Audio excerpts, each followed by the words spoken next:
Queridos, tudo bem? Só acender a luz aqui para ficar um pouquinho mais claro. Aí. Olha só, gente.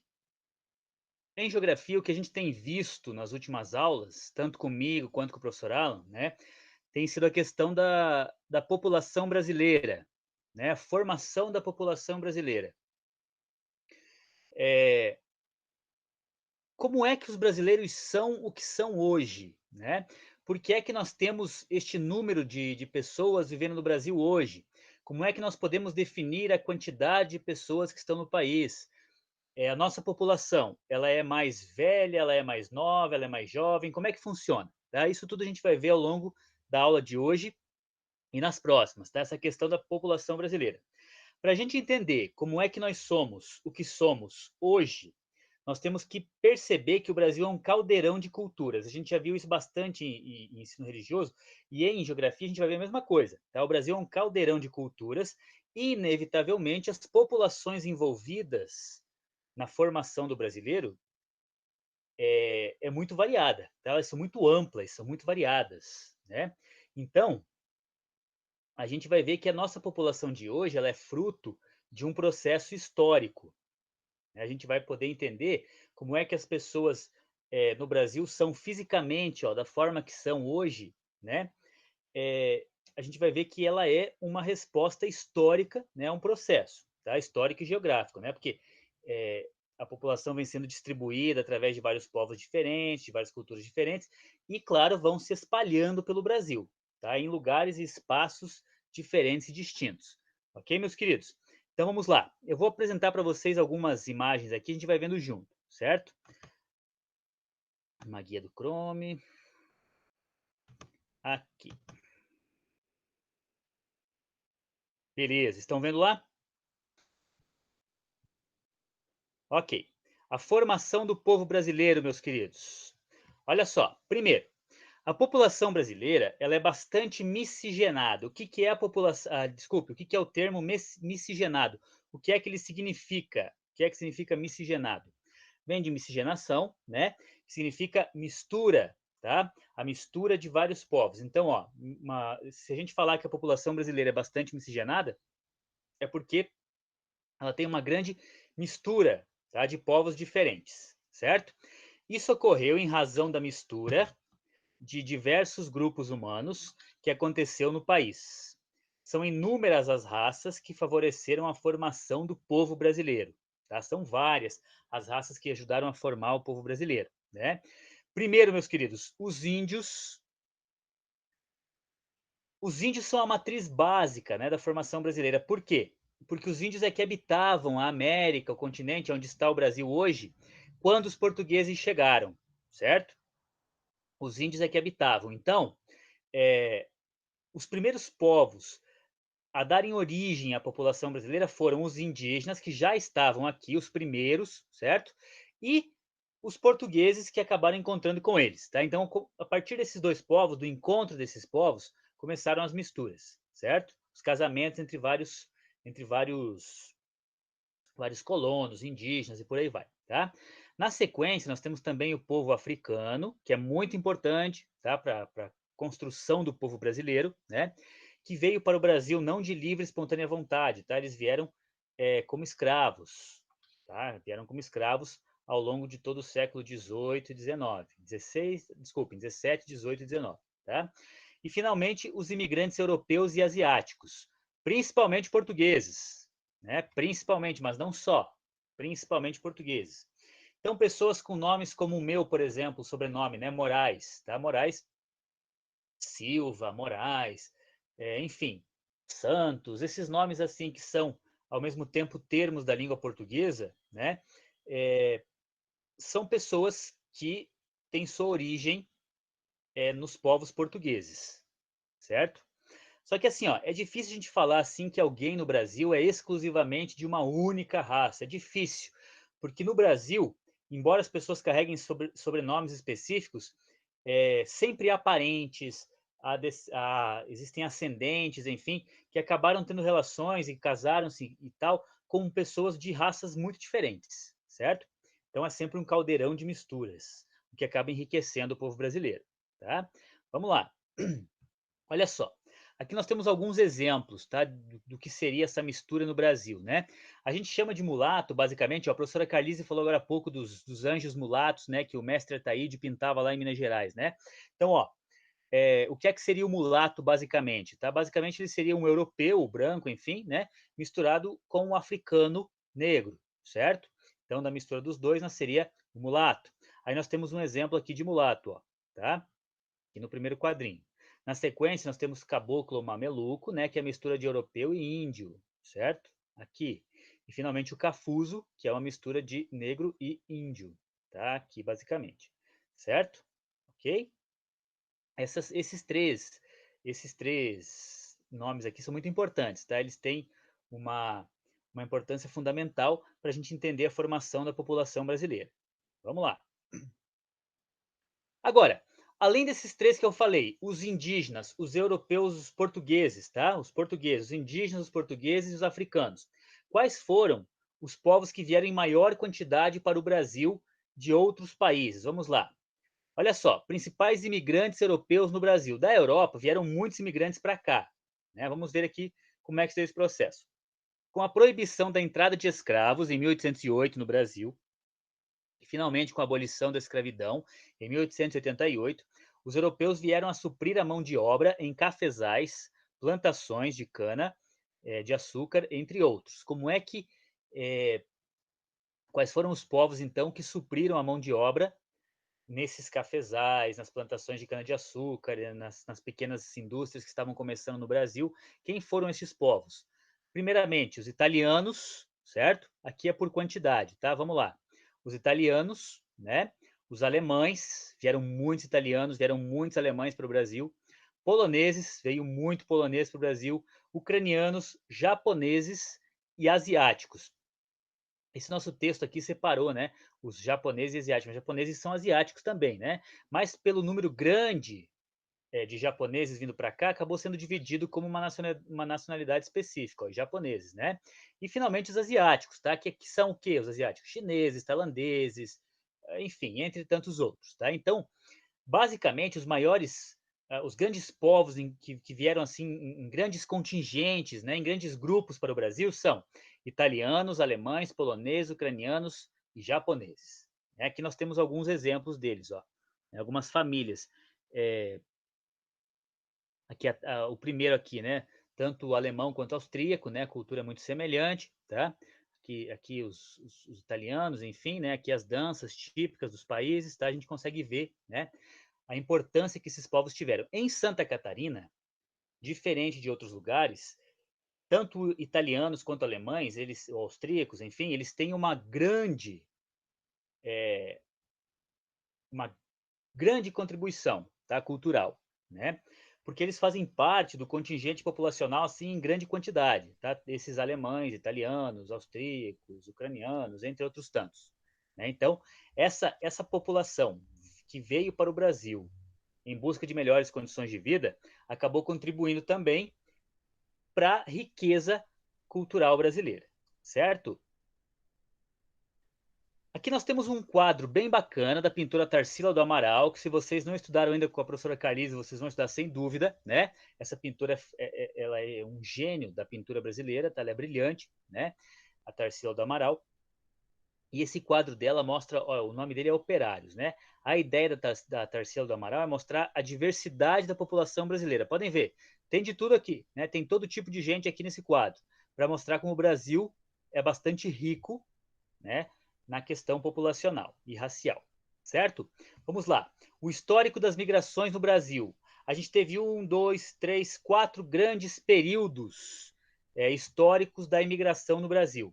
O primeiro período é aquele em que, ó, desde os anos de 1500 até 1808, os portugueses, africanos, franceses e holandeses vieram em grande quantidade para o Brasil, certo?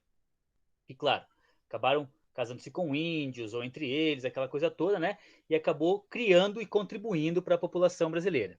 O segundo período, tá, é quando assim, ó, em 1808 foi criada a Lei Eusébio de Queiroz. Essa lei aqui proibia a entrada de escravos no Brasil. tá? Era para acabar com a escravidão de uma vez. Ainda, ó, demorou mesmo assim, demorou um tempão, né, para acabar a escravidão no Brasil, mas o propósito dessa lei era contribuir para o fim da escravidão, certo? Então começaram a vir vários imigrantes, né, para substituir o trabalho escravo nas lavouras de café. O terceiro período, pessoal, é onde vem a maior quantidade de imigrantes da história do país. Tá? Nunca veio tanto imigrante para o Brasil quanto nesse período aqui, ó, 1888 a 1930, certo? Por quê? Porque o governo brasileiro começou a investir no exterior, começou a fazer propagandas no exterior, a pedir para pessoas virem para o Brasil, que aqui tinha melhores condições de vida, não sei o quê, não sei o quê. Claro que quando os imigrantes chegavam aqui, a qualidade de vida já não era assim tão real como aquilo que havia sido prometido para eles na Europa. Mas, no entanto, muitos se deram bem, né, e acabaram construindo grandes impérios aqui no Brasil. Tá?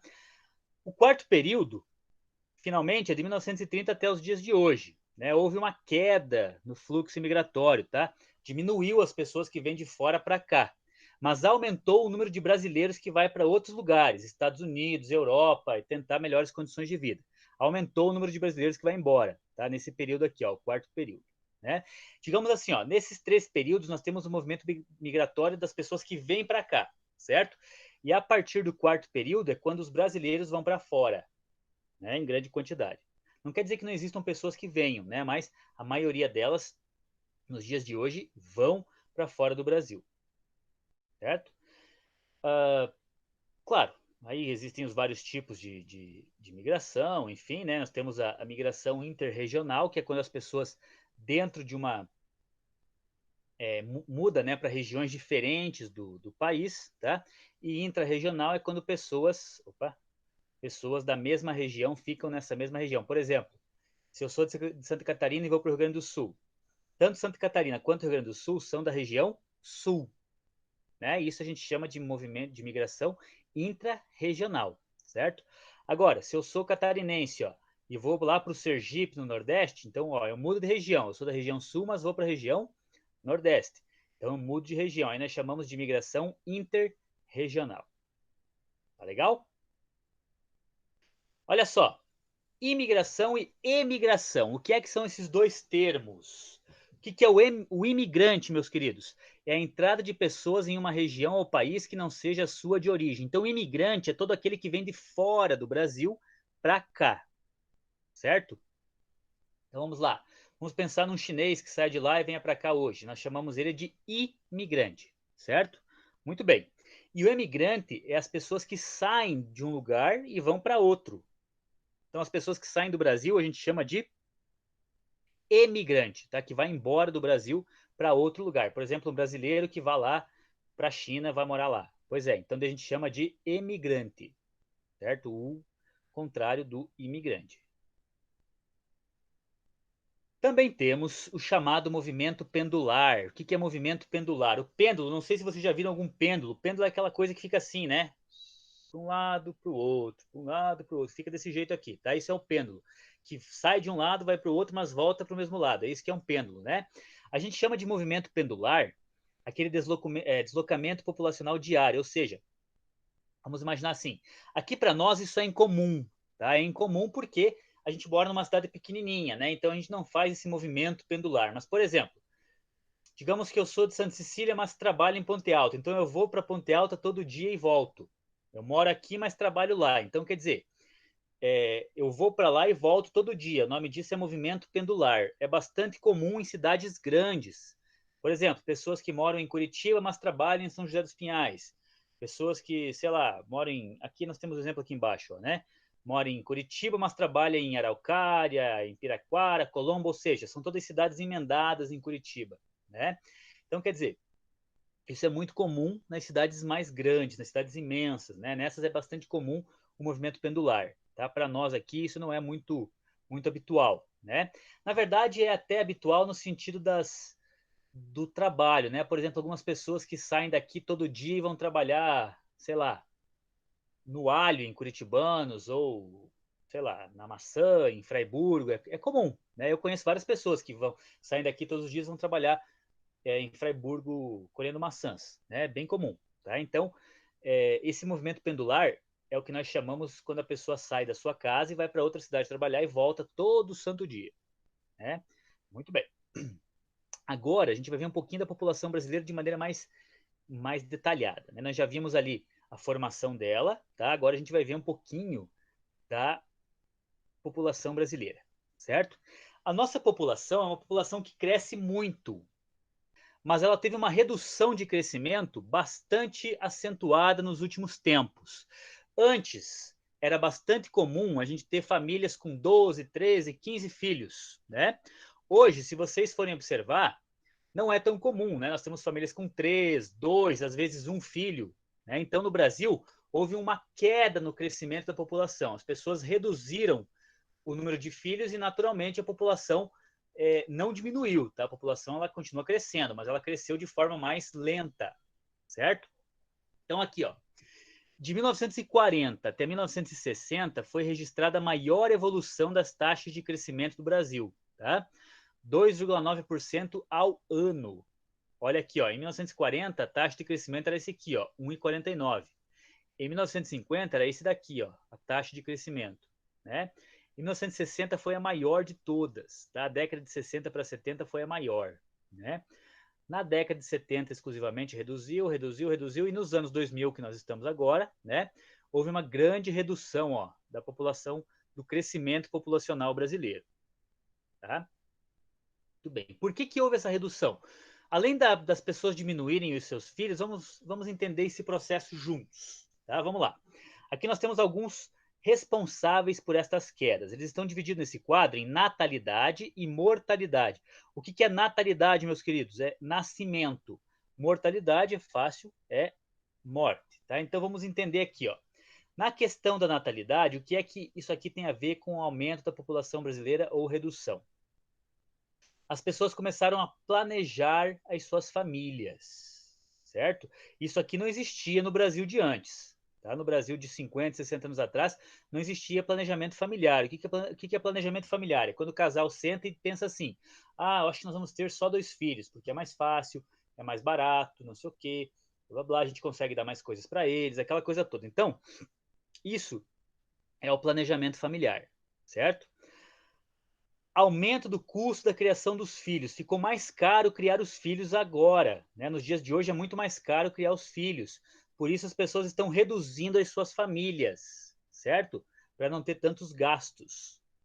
Além disso, a mulher começou a participar muito mais do mercado de trabalho, né? Como a mulher está indo muito, tá, digamos assim, trabalhando bastante, está sendo assim, ela, bom, sempre trabalhou, mas eu quero dizer assim, fora de casa, né? Construindo carreiras, aquela coisa toda, como a mulher está trabalhando muito, né, fora de casa, no mercado de trabalho, a redução do número de filhos é natural, certo? Afinal de contas, elas têm uma carreira também, tá? Todo mundo tem. Além disso, meus queridos, os métodos contraceptivos, como o uso de anticoncepcionais, preservativos, né, acaba reduzindo, que é quando as pessoas cuidam, né, para não ter filhos, acaba reduzindo o número de crianças, certo? Por outro lado, a população brasileira está diminuindo, tá vivendo mais tempo, certo? Para ela viver mais tempo, para reduzir a taxa de mortalidade, para ela viver mais tempo, está acontecendo algumas coisas também. Primeiro, a medicina avançou bastante, então as pessoas acabam vivendo mais, certo? O saneamento básico é importante, e que é isso? É quando as casas têm esgoto, tudo encanadinho, água encanada, tudo bonitinho, acaba aumentando também a qualidade de vida e, consequentemente, o tempo que as pessoas ficam vivas. A distribuição de medicamentos. As pessoas mais pobres começam a ter acesso a medicamentos, porque acabam, estes são distribuídos, né? E, finalmente, a construção de postos de saúde e hospitais, tá? Que acabam também protegendo a população, né? E dando uma vida, uma expectativa de vida maior, certo? Brasil populoso, mas pouco povoado. O que é isto? O Brasil tem a população distribuída de forma irregular. A maioria das pessoas vive em lugares específicos e tem lugares do Brasil que são quase desérticos, tem pouca gente vivendo, tá? Que lugares são esses? Vejam, aqui nós temos um mapa do Brasil, certo? Vocês conseguem ver, ó, essas partes vermelhas ou pretas, as partes mais escuras, a vermelha e preta, é onde mais tem gente morando, certo? Nas outras partes é onde quase não tem ninguém morando. Aqui, por exemplo, no norte, lá no Amazonas, no no Pará, Roraima, Mato Grosso, esses lugares aqui, né, é onde tem poucas pessoas morando, tá? Poucas pessoas vivendo nessas regiões aqui, certo? A maioria dos lugares onde vivem as pessoas são essas regiões aqui litorâneas, ó, o litoral do Brasil, certo? E essas áreas pretas aqui, que é onde tem as grandes cidades, as grandes metrópoles, é onde vivem as grandes, digamos assim, onde tem uma grande concentração de pessoas no Brasil. Né? Então, essa é a distribuição da população brasileira. Vocês podem ver, a maior parte nessa parte preta aqui e vermelha, né? Principalmente na área do litoral, certo? E aqui na região sul e sudeste, ó. Essa região aqui onde eu estou agora, que é a flechinha aqui, é São Paulo, Rio de Janeiro, né? Minas Gerais, são regiões muito habitadas, certo? Já Santa Catarina, ó, não é muito habitada, né? A nossa área aqui, por exemplo, está nesse amarelinho aqui, né? Mas ainda assim é bem mais habitada do que essa parte toda branca aqui, bem clara, né, meus queridos? Beleza? Tá legal. Como é que é a população brasileira? Geralmente ela é agrupada em três faixas, tá?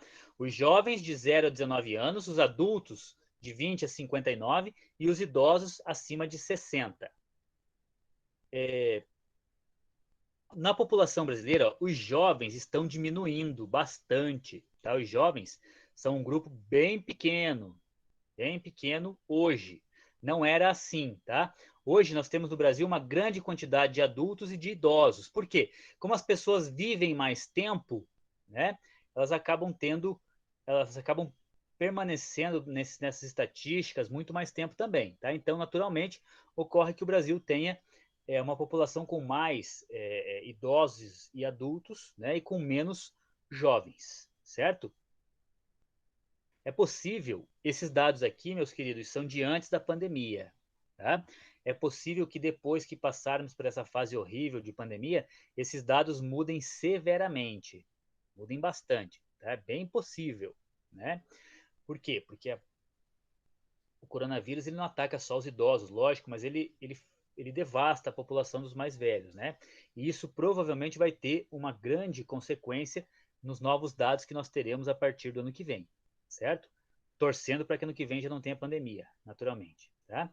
Então, assim, pessoal, o Brasil hoje é um país com população predominantemente adulta. A maioria das pessoas no Brasil é adulto, tá? Não é nem idoso nem jovem, é adulto, certo? Então, este é o perfil, basicamente, do Brasil, tá? Na questão populacional.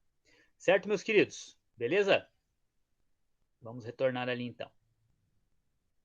Então, o que eu fiz hoje com vocês foi uma espécie de passeio pela população brasileira, né, para a gente conhecer um pouquinho a população brasileira, ver como é que ela foi formada, como é que ela foi criada, aquela coisa toda, né? E entender que ela é resultado de um processo histórico e geográfico, não é de graça, então, que aparece a população brasileira, ela é resultado de um processo específico, certo? Que chegou ao que é nos dias de hoje. E como eu já falei para vocês, vamos ver o que é que a pandemia vai reservar, né, para nós, tá? Para que depois desse período obscuro e horrível pelo qual nós estamos passando, vamos ver como é que vai ser a cara da população brasileira daqui a um tempo. Certo? Beleza? Basicamente era isso por hoje, tá? Eu vou deixar a atividade lá no grupo de vocês. Beleza?